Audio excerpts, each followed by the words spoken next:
आप सभी लोगों का एक बार फिर से स्वागत है। पिछले क्लास से आगे बढ़ते हुए आज संसदीय समितियों का चैप्टर शुरू करते हैं। तो आइए देखते हैं।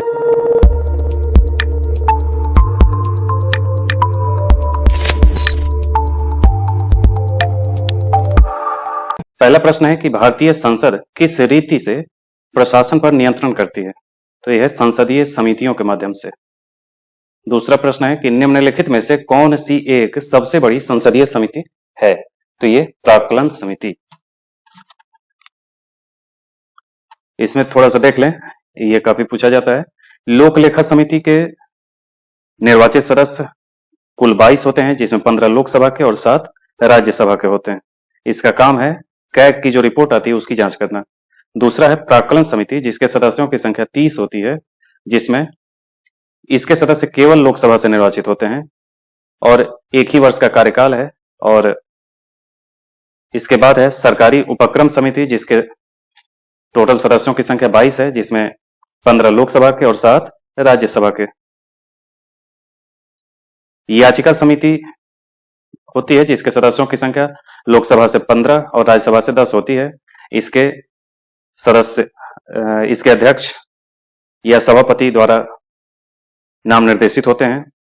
इसके कार्यकाल नियत नहीं है। तो ये सब है समितियों से संबंधित। अगला प्रश्न है कि भारतीय संसद की सबसे बड़ी समिति कौन सी है? तो यह है प्राक्कलन समिति। प्राक्कलन समिति के सदस्यों का कार्यकाल कितना होता है? तो ये सब समितियां जो हैं, जो स्थायी समितियां हैं, उनका कार्यकाल सबका 1 साल होता है और जो तदर्थ समितियां होती हैं उनका कार्यकाल फिक्स नहीं होता है। जब तक वो कार्य को पूर्ण नहीं करेंगे तब तक वो चलते हैं और फिर वो कुछ महीने भी चल सकते हैं और कई साल भी चल सकते हैं। तो ये तदर्थ समिति का मतलब है अस्थायी समिति, और स्थायी समिति जो भी होते हैं वो हर साल समितियों का पुनर्गठन होता रहता है। अगला कि निम्न में से कौन सार्वजनिक व्यय पर संसदीय नियंत्रण का अंग नहीं है? तो ये नियंत्रक महालेखा परीक्षक नियंत्रण नहीं करता, बल्कि इसका काम जो हो चुका काम है उसकी जांच करके अपनी रिपोर्ट केवल राष्ट्रपति को प्रस्तुत करना है। लेकिन लोक लेखा समिति, प्राक्कलन समिति, सार्वजनिक उपक्रम समिति, इन सब का काम है सरकार को अपने अगर कोई गैर जरूरी खर्च है तो उस पर सरकार को कंट्रोल करना संसद के माध्यम से। संसद की स्थायी समिति के सदस्यों को लोकसभा और राज्यसभा से किस अनुपात में लिया जाता है? तो यह है 2 और 1 के अनुपात में। अगला है कि कथन पर विचार करना है। पहला है कि लोक लेखा समिति का अध्यक्ष लोकसभा अध्यक्ष द्वारा नियुक्त किया जाता है, और दूसरा कथन है कि लोक लेखा समिति में लोकसभा सदस्य, राज्यसभा सदस्य और उद्योग तथा व्यापार के कुछ जाने माने व्यक्ति सम्मिलित होते हैं। इनमें से कौन सा सही है? तो केवल एक सही है कि लोकसभा अध्यक्ष इसकी नियुक्ति करता है। 22 सदस्य होते हैं, ये पढ़ चुके हैं आप। भारतीय संसद की लोक लेखा समिति संवीक्षा करती है किसकी? कैग की जो रिपोर्ट है उसी को कह रहे हैं नियंत्रक महालेखा परीक्षक का प्रतिवेदन। प्रतिवेदन यानी रिपोर्ट कहते हैं उसको। अगला प्रश्न है कि लोक लेखा कथन है, उन कथनों पर विचार करना है। पहला कथन है कि लोक लेखा और सार्वजनिक उपक्रम की समितियों से राज्यसभा के सदस्य भी संबंधित होते हैं, जबकि प्राक्कलन समिति के लिए सदस्य केवल लोकसभा से ही लिए जाते हैं। दूसरा कथन है कि संसदीय कार्य मंत्रालय कुल मिलाकर संसदीय कार्यों की मंत्रिमंडलीय समिति के निर्देश में कार्य करता है। और तीसरा है कि विभिन्न मंत्रालयों में भारत सरकार द्वारा गठित समितियों, परिषदों, मंडलों और आयोगों के सदस्यों को संसदीय कार्य मंत्री नामित करता है। कौन कौन सा कथन सत्य है? तो ये तीनों सत्य हैं। अगला प्रश्न है कि संसद की लोक लेखा समिति का प्रमुख कार्य क्या है? तो यह है शासन के वित्तीय लेखा एवं विनियम और कंट्रोलर एवं ऑडिटर जनरल की रिपोर्ट का परीक्षण करना, यानी कैग के रिपोर्ट का परीक्षण करना और शासन के वित्तीय लेखा और एवं विनियमन इन सब का परीक्षण करना, ये लोक लेखा समिति का कार्य है। सार्वजनिक लेखा समिति अपनी आख्या प्रस्तुत करती है कहाँ? संसद को। लोक लेखा समिति अपनी रिपोर्ट प्रस्तुत करती है कहाँ? संसद में। तो संसद में लोकसभा अध्यक्ष के सामने में पेश करते हैं, उसी को संसद कह रहे हैं। लोक लेखा समिति की रिपोर्ट प्रस्तुत की जाती है लोकसभा में। लोक लेखा समिति में निम्नलिखित सदस्य होते हैं। लोकसभा से कितने और राज्यसभा से कितने, उनकी संख्या को मिलाने हैं। तो ये कौन सा सही है? तो ये 15 लोकसभा से और 7 राज्यसभा से टोटल 22 सदस्य होते हैं, आप पढ़ चुके। लोक लेखा की संसदीय समिति, अब कथन पर विचार करना है। कि लोकसभा के अधिकतम 25 सदस्यों से गठित होती है, ये गलत है। राज्य के विनियोग तथा वित्त लेखाओं की जांच करती है, ये सही है। और भारत के नियंत्रक महालेखा परीक्षक की रिपोर्ट की जांच करती है, ये भी सही है। भारतीय संसद की लोक लेखा समिति के अध्यक्ष को कौन मनोनीत? तो ये है लोकसभा अध्यक्ष, जिसको स्पीकर कहते हैं। अगला प्रश्न है कि सूची 1 और सूची 2 को मिलाना है और कूट बताना है कौन किसके साथ जुड़ा है। अब है सीधे आंसर पे चलते हैं कि लोक लेखा समिति एक वित्तीय समिति है, याचिका समिति कार्यकारी समिति है, स्टॉक बाजार स्कैम संयुक्त समिति तदर्थ समिति है और विभागीय समितियां स्टैंडिंग समिति है। राज्यसभा के सदस्यों को संबद्ध नहीं किया जाता है किससे? ये है एस्टिमेट्स कमेटी से, यानी प्राक्कलन समिति से। निम्न में से किस समिति में राज्यसभा का प्रतिनिधित्व नहीं होता है? तो यह है आकलन समिति कह दें या प्राक्कलन समिति कह दें, बात एक ही है। प्राक्कलन समिति संसद के किस सदन के सदस्यों से गठित की जाती है? लोकसभा के सदस्यों से। निम्नांकित में से कौन सी भारतीय संसद की वित्तीय समितियां हैं? यह है प्राक्कलन समिति, लोक लेखा समिति, लोक उपक्रम समिति। वेतन भत्तों वाली समिति से का संसदीय समिति से कोई लेना देना नहीं है। अगला है भारतीय संसद की वित्तीय स्थायी समितियां, ये सब हैं, ये वही चीज है। निम्नलिखित में से कौन सी भारतीय संसद की वित्तीय समितियां हैं? तो ये है तीनों। निम्न में से कौन संसद की स्थायी समिति नहीं है? तो ये केवल सी नहीं है स्थायी समिति। अनुसूचित जाति और जनजाति के कल्याण की समिति नहीं होती, वो आयोग कहते हैं, उसके लिए अलग से गठन होता है जो 1 साल का नहीं होता, लगातार होता है, इसलिए सी आंसर होगा। निम्नलिखित में से किसके बारे में संसदीय समिति गठन नहीं की गई है? तो ये अल्पसंख्यकों के कल्याण के बारे में संसदीय समिति गठित नहीं की गई। तो ये इन तीनों से अलग जो भी आए उसको आप सीधे आंसर मानिए। रेलवे अंचलों के लिए संसद सदस्यों की परामर्शदात्री समिति का गठन किया जाता है संसदीय कार्य मंत्रालय द्वारा। 2G स्पेक्ट्रम मुद्दे की जांच करने के लिए बनाई गई संयुक्त संसदीय समिति में शामिल थे कितने लोग? 20 सदस्य लोकसभा से और 10 सदस्य राज्यसभा से। अगला है कि 2G स्पेक्ट्रम कांड की जांच करने के लिए बनी संसद की संयुक्त समिति का अध्यक्ष कौन था? यह है PC चाको।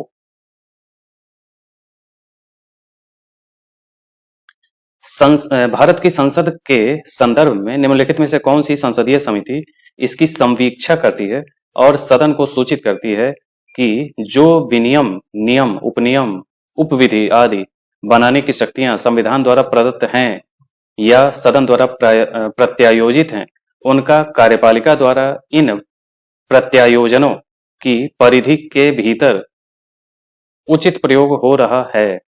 तो ये अधीनस्थ विधान संबंधी समिति है। भारत में दूरसंचार, बीमा, विद्युत आदि जैसे क्षेत्रकों में स्वतंत्र नियामकों का पुनरीक्षण निम्नलिखित में से कौन करता करती है? तो ये है संसद द्वारा गठित तदर्थ समिति और संसदीय विभाग संबंधी स्थायी समिति। अब है संसदीय अधिनियम। पहला है कि किस वर्ष खाद्य मिलावट निवारण अधिनियम प्रथम बार लागू हुआ था? तो यह है 1954 और 55 से प्रभावी हुआ। अगला है सिविल अधिकार संरक्षण अधिनियम 1955 के अधीन सभी दंडनीय अपराध हैं संज्ञेय तथा संक्षेपतः विचारणीय। अगला है सिविल अधिकार संरक्षण अधिनियम 1955 के अंतर्गत अपराध का विचारण किस न्यायालय द्वारा किया जाता है? तो यह है प्रथम श्रेणी के न्यायिक मजिस्ट्रेट। सिविल सेवा संरक्षण अधिनियम 1955 के अंतर्गत सभी दंडनीय अपराध हैं कौन कौन? ए और बी दोनों, संज्ञेय तथा संक्षेपतः विचारणीय और संक्षेप तथा असमनीय। अगला है सिविल अधिकार संरक्षण अधिनियम 1955 के अधीन सभी अपराध डैश हैं, तो संज्ञेय भी हैं और कारावास तथा जुर्माना दोनों के लिए दंडनीय भी है। यदि कोई व्यक्ति अस्पृश्यता के आधार पर किसी व्यक्ति को किसी अस्पताल, औषधालय या शिक्षा संस्थान में प्रवेश से इनकार करता है, तब वह सिविल अधिकार संरक्षण अधिनियम 1955 की किस धारा के अंतर्गत दंडनीय है। तो ये है धारा 5। तो ये एमपी स्पेशल का फेवरेट टॉपिक सिविल सेवा अधिकार संरक्षण अधिनियम है। तो एमपीपीसीएस का फिर से सिविल अधिकार संरक्षण अधिनियम 1955 की निम्नलिखित में से किस धारा के अंतर्गत सामूहिक जुर्माना अधिरोपित करने की राज्य सरकार की शक्ति का उपबंध किया गया है? तो यह धारा 10 क या 10A फिर से है सिविल अधिकार संरक्षण अधिनियम एमपीपीसीएस। इसका विस्तार है संपूर्ण भारत पर, लेकिन पूछा जाता है एमपी में। सिविल अधिकार संरक्षण अधिनियम 1955 का विस्तार है ए संपूर्ण भारत पर, एमपीपीसीएस। सिविल अधिकार संरक्षण अधिनियम 1955 की निम्नलिखित में से किस धारा के अंतर्गत कंपनियों द्वारा अपराध का उपबंध किया गया है? यह है धारा 14 एमपीपीसीएस। सिविल अधिकार संरक्षण अधिनियम 1955 के अंतर्गत कंपनियों द्वारा अपराध किए जाने की दशा में उत्तरदायी होता है कौन? तो यह निदेशक भी, प्रबंधक भी, सचिव भी, तीनों। कब न्यायालय सिविल अधिकार संरक्षण अधिनियम 1955 की धारा 12 के अंतर्गत उपधारणा करेगा कि अपराध अस्पृश्यता के आधार पर कारित किया गया है? तो यह जब वह केवल अनुसूचित जाति के सदस्य से संबंधित है। अगला है अस्पृश्यता से उद्भूत अपराध गठित नहीं होगा जबकि अभियुक्त और परिवादी पीड़ित समान सामाजिक समूह से है, यानी उसी जाति का वो भी है तो उसके तहत मामला नहीं बनता। न्यायालय उपधारित कर सकता है कि अपराध गठित करने वाला कोई कृत्य अस्पृश्यता के आधार पर किया गया था यदि ऐसा अपराध डैश के संबंध में किया गया है, अनुसूचित जाति के। ठीक, तो सिविल अधिकार संरक्षण अधिनियम मध्य प्रदेश का फेवरेट टॉपिक बन गया है। अब है मिलाने का। निम्नलिखित युग में से कौन सुमेलित नहीं है? 73वां संविधान संशोधन सुमेलित नहीं है। 73वां और 74वां का संबंध था शहरी क्षेत्र के स्थानीय निकायों के चुनाव में महिलाओं के लिए स्थानों का आरक्षण 73वां नहीं बल्कि 74वां संविधान संशोधन द्वारा दिया गया है, इसलिए ये विकल्प गलत है। बाकी हिंदू विवाह अधिनियम 1955 सही है, हिंदू उत्तराधिकार अधिनियम 1956 ये सही है, और सती निरोध अधिनियम 1987 ये भी सही है। कूट से सही उत्तर चुनना है। इसमें सीधे सीधे आंसर पे याद कर लें कि भारतीय शस्त्र अधिनियम 1878, शाही पद अधिनियम 1876, भारतीय उच्च न्यायालय अधिनियम 1861 और भारतीय विवाह विच्छेद अधिनियम 1869, यानी कि टोटल अधिनियम अंग्रेजों के जमाने के हैं। घरेलू हिंसा से महिला संरक्षण अधिनियम लागू हुआ है, डेट कब है? तो 26 अक्टूबर 2006 को। 2005 को संसद द्वारा पारित किया गया था और 13 सितंबर 2005 को इसमें राष्ट्रपति की सहमति मिली और 26 अक्टूबर 2006 को इसे लागू कर दिया गया संपूर्ण भारत में। निम्न में से कौन सामाजिक अधिनियम नहीं है? मीसा जो है वो सामाजिक अधिनियम नहीं है। Misa maintenance of internal security act, यह अधिनियम 1971 में बना तथा 77 में निरस्त कर दिया गया। बाकी anti dowry act, protection of civil rights, prevention of immoral traffic act. अगला है कि भारतीय विधान के प्रावधानों के अंतर्गत उपभोक्ताओं के अधिकारों विशेष अधिकारों के संदर्भ में निम्नलिखित में से कौन सा कथन सही है? पहला कथन है कि उपभोक्ताओं को खाद्य की जांच करने के लिए नमूने लेने का अधिकार है। दूसरा है कि उपभोक्ता यदि उपभोक्ता मंच में अपनी शिकायत दर्ज करता है तो उसे इसके लिए कोई फीस नहीं देनी होती है। और तीसरा है कि उपभोक्ता की मृत्यु हो जाने पर उसका वैधानिक उत्तराधिकारी उसकी ओर से उपभोक्ता मंच में शिकायत दर्ज कर सकता है। तो 1 और 3 सही है, 2 नंबर गलत है। कि 2 नंबर क्या कह रहा है कि उपभोक्ता यदि उपभोक्ता मंच अपनी शिकायत दर्ज करता है तो उसे इसके लिए फीस नहीं देनी होती है, ये गलत है, यानी कि फीस देनी पड़ती है।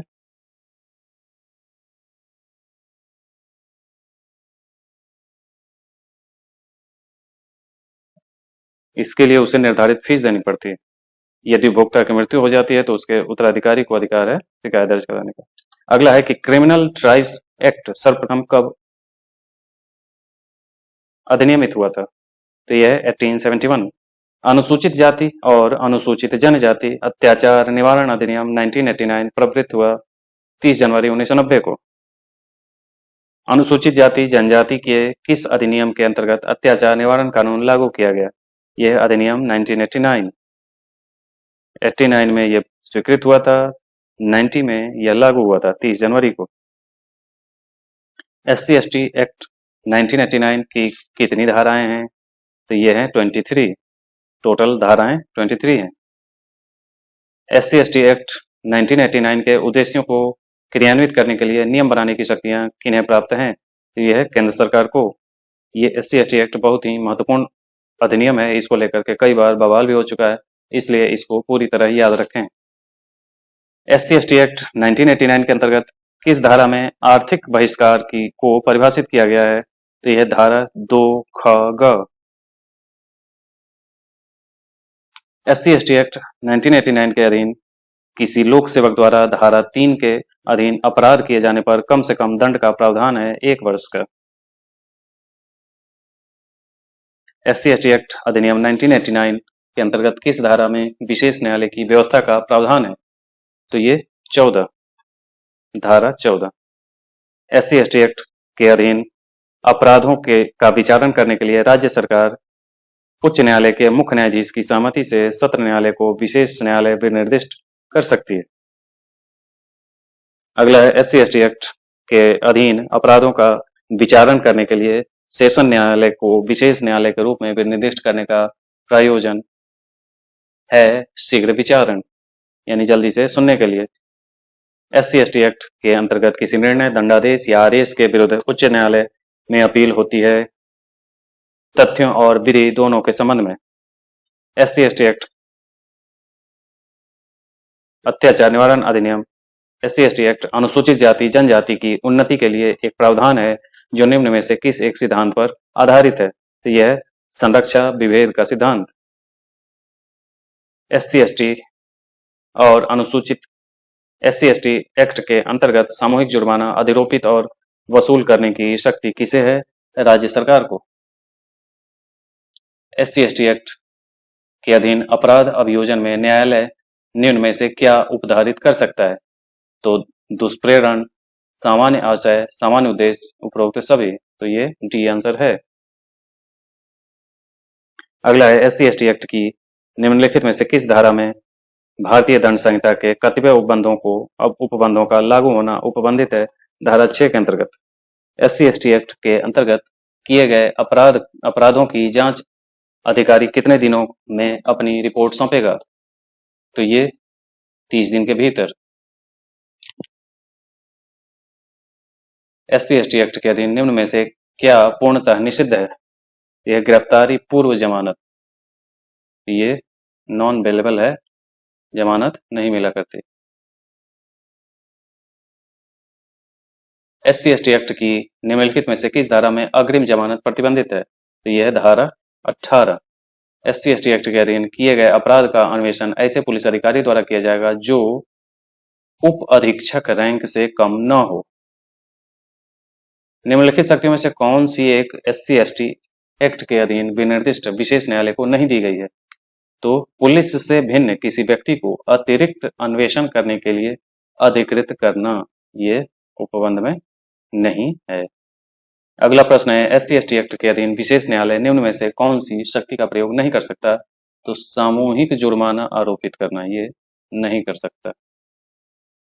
SC/ST एक्ट 89 के अधीन अपराध के लिए अभियोजन में अभियुक्त अपने बचाव में अभिवाक ले सकता है कि? इसका आंसर ए और सी सही है, यानी कि वह कार्य निजी प्रतिरक्षा के अधिकार के प्रयोग में किया गया था, और सी नंबर है कि कार्य से इतनी थोड़ी अपहानि हुई है जो शिकायत का विषय नहीं हो सकता है। SC/ST एक्ट के अंतर्गत कोई भी व्यक्ति जो अनुसूचित जाति जनजाति का सदस्य नहीं है, जादू टोना करने या डाइन होने के अभिकथन पर SC/ST के सदस्य को शारीरिक हानि पहुंचाएगा या मानसिक यंत्रणा देगा, वह किस अवधि के कारावास से दंडित होगा? तो यह है जिसकी 6 माह से कम नहीं होगी किंतु 5 वर्ष तक ही हो सकेगी और जुर्माना लग सकता है। अगला है निम्न में से कौन सा कथन असत्य है? तो ये SC/ST एक्ट की धारा 14(1) में स्थापित अनन्य विशेष न्यायालय धारा 2(घ) में परिभाषित है, ये सही नहीं है। बाकी सब सही है कि SC/ST एक्ट के अंतर्गत अपराध ऐसे व्यक्ति द्वारा कारित किया जाता है जो SC/ST का सदस्य नहीं है। और अगला है कि पीड़ित SC/ST एक्ट के धारा 2 अंगा ग में परिभाषित है। और अगला है कि आश्रित SC/ST अधिनियम की धारा 2 ख में परिभाषित है। अगला प्रश्न है SC/ST नियम 1995 की निम्नलिखित में से किस धारा के अंतर्गत जिला स्तरीय सतर्कता और मॉनिटरिंग समिति के गठन का उपबंध किया गया है? तो यह है धारा 17। SC/ST एक्ट की निम्नलिखित में से किस धारा के अंतर्गत वार्षिक रिपोर्ट के लिए सामग्री का उपबंध किया गया है? तो यह धारा 18। भारत सरकार में अनुसूचित क्षेत्रों में पंचायत विस्तार यानी PESA पेशा अधिनियम को 1996 में अधिनियमित किया। निम्नलिखित में से कौन सा एक इसके उद्देश्य के रूप में अभिज्ञात नहीं है? तो यह जनजातीय क्षेत्रों में स्वायत्त क्षेत्रों का निर्माण करना। संसद के सूचना के अधिकार अधिनियम को भारत के राष्ट्रपति की स्वीकृति प्राप्त हुई थी 15 जून 2005 को। अगला प्रश्न है कि सूचना का अधिकार अधिनियम पारित हुआ था 2005 में। सूचना का अधिकार के संबंध में निम्नलिखित कथनों में से कौन सा सही है? तो यह एक विधिक अधिकार है। अगला प्रश्न है कि सूचना का अधिकार क्या है? तो एक ए और बी दोनों की एक विधिक अधिकार और मूल अधिकार। सूचना का अधिकार, ये सूचना का अधिकार सुप्रीम कोर्ट के निर्णय के आधार पर मूल अधिकार है, न कि अपने आप। ये इसके हिसाब से आंसर ये गलत है। ये विधिक अधिकार है।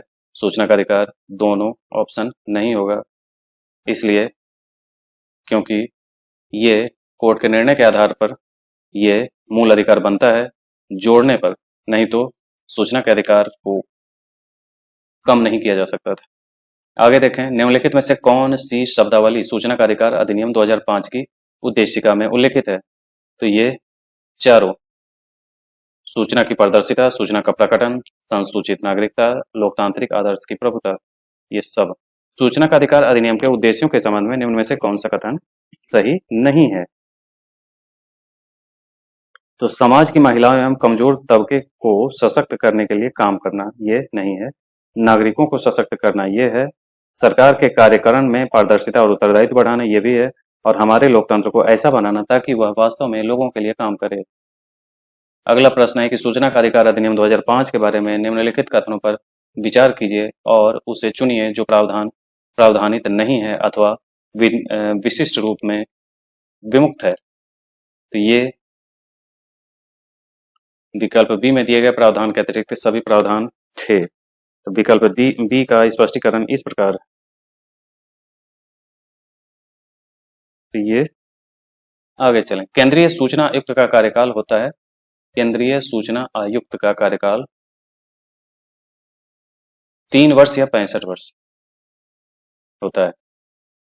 2005 में सूचना का अधिकार अधिनियम 2005 के अनुसार केंद्रीय सूचना आयुक्त का कार्यकाल 5 वर्ष या 65 वर्ष की आयु तक होता था। 2019 में उसको 3 वर्ष या 65 वर्ष की आयु जो भी पहले हो वो निर्धारित कर दिया गया। तो 2016 में पूछा जा रहा है तो 5 वाला आंसर होगा, इसलिए स्टार लगाने की जरूरत नहीं थी। उसके बाद उसमें व्याख्या देनी चाहिए। अगला है कि मजदूर किसान शक्ति संगठन नामक सामाजिक आंदोलन भारत में निम्न में से किससे संबंधित है? तो यह है RTI अधिनियम। निम्नलिखित में से कौन सा सूचना का अधिकार अधिनियम 2005 से संबंधित है? नमित शर्मा बनाम भारत संघ। कथन और कारण दिया गया है। कथन है कि सूचना का अधिकार अधिनियम साधारणतः नौकरशाही में उत्तरदायित्व का मनोभाव बढ़ाने के लिए जिम्मेदार रहा है। कारण है कि इसे वांछित प्रभाव उत्पन्न करने के लिए अभी मीलों तक यात्रा करनी है। इसमें दोनों सही है, परंतु सही व्याख्या नहीं है। सूचना का अधिकार अधिनियम का उद्देश्य है सार्वजनिक अधिकारियों से सूचना प्राप्त करने की पहुंच। किस उच्च न्यायालय ने अपने महत्वपूर्ण फैसले में कहा कि RTI आवेदन को सूचना के अधिकार के अंतर्गत सूचना मांगने के कारण अवश्य बताना चाहिए? मद्रास उच्च न्यायालय। निम्नलिखित में से नागरिक अधिकार पत्र के मूल तत्व में कौन सम्मिलित नहीं है? अभिकरण के कार्य के निरीक्षण का प्रावधान नहीं है, बाकी किसी लोक अभिलेख की अपेक्षा सेवा का लाभ उठाने के विभिन्न विधि को प्रचारित करना, ये सब समझ में नहीं आएगा। और राजस्थान का सवाल है, इसलिए टेंशन नहीं लेना। अगला प्रश्न है कि राष्ट्रीय स्तर पर अनुसूचित जाति और अन्य पारंपरिक वन निवासी वन अधिकारों को मान्यता अधिनियम 2006 के प्रभावी कार्यान्वयन को सुनिश्चित करने के लिए कौन सा मंत्रालय केंद्रक अभिकरण नोडल एजेंसी है? तो यह जनजातीय कार्य मंत्रालय। अगला है अनुसूचित जनजाति एवं पारंपरिक वनवासी वन अधिकारों के मान्यता अधिनियम 2006 के अधीन व्यक्तिगत या सामुदायिक वन अधिकारों अथवा दोनों की प्रकृति एवं विस्तार के निर्धारण की प्रक्रिया के प्रारंभ करने के लिए कौन प्राधिकारी होगा? यह है ग्राम सभा।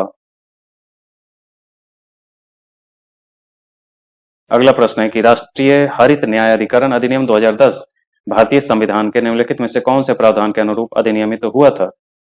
तो ये है स्वस्थ पर्यावरण के अधिकार के अनुरूप्य, जो अनुच्छेद 21 के अंतर्गत जीवन के अधिकार का अंग माना जाता है। अगला प्रश्न है भारत सरकार द्वारा एनजीटी, नेशनल ग्रीन ट्रिब्यूनल कहते हैं इसको, एनजीटी की स्थापना हुई थी कब? 2010 में। एनजीटी के किसी भी निर्णय से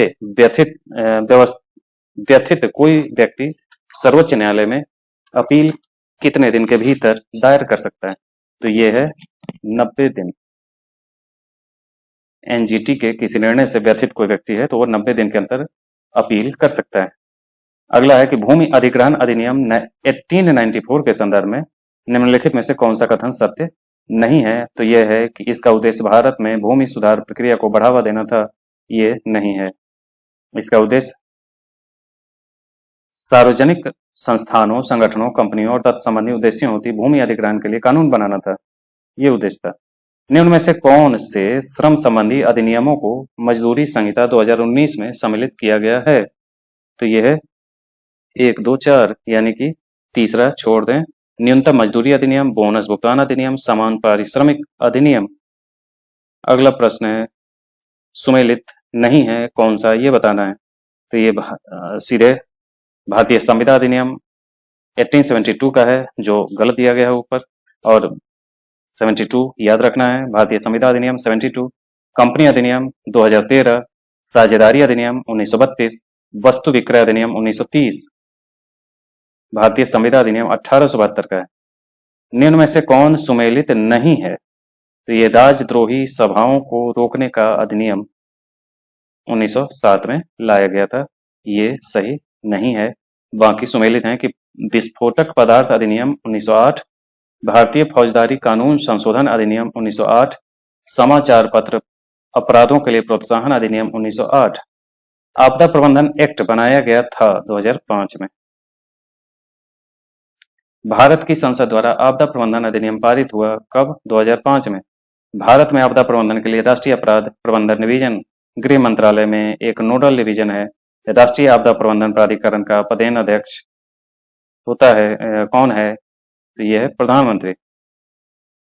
लॉकडाउन के दौरान भारत सरकार के द्वारा प्रयुक्त असाधारण शक्तियों को विधिक अधिकार निम्न में से किन कानूनों से प्राप्त हुआ? तो यह है डिजास्टर मैनेजमेंट एक्ट 2005 और एपिडेमिक डिजीजेज एक्ट 1897। इन दो कानूनों के तहत ये जो चाहे सो किए। अगला प्रश्न है कि भारत सरकार ने वन संरक्षण अधिनियम किस वर्ष में अधिनियमित किया? यह 1980। कथन पर विचार करिए कि कौन कौन सा सही है। तो ये राज्य निजी निगमों से आधार डेटा को साझा करने के लिए कोई अनुबंध नहीं है, और आधार भारत की संचित निधि से हित लाभ प्राप्त करने के लिए अनिवार्य है।